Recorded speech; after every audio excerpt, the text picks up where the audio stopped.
Spiritual discernment.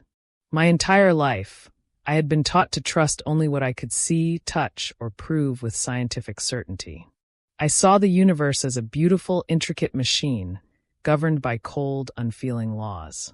The idea of a personal God, a conscious creator, felt like a fairy tale, a crutch for people who couldn't handle the harsh reality of a purely material world. My conscience, that little voice inside me that told me what was right and wrong, was nothing more than a product of evolution and societal conditioning. It was a useful tool, I thought, for keeping order, but it was nothing more. Then one day, I read about the grace of spiritual discernment. The moral law within us not as a fluke, but as a divine imprint, an ought that points to a purposeful God. Something shifted inside me.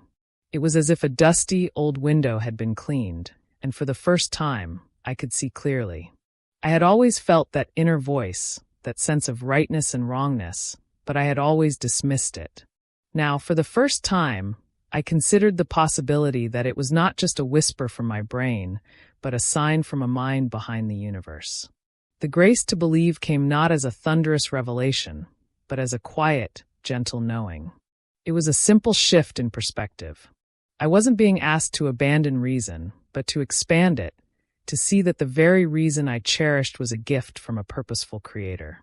I realized that the moral law within me was a bridge, connecting my inner world to a personal God who had made himself known not just in the stars and the seas, but in the deepest parts of my own being.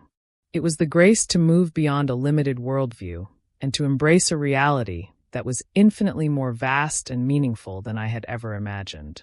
I knelt and prayed a simple prayer, acknowledging the grace of reason and the inner moral law. I asked for the strength to not dismiss the voice of my conscience, but to recognize it as evidence of God's existence. In that moment, I wasn't just believing in a concept, but in a living reality. The truth of the message had taken root in my heart, and I knew my life would never be the same.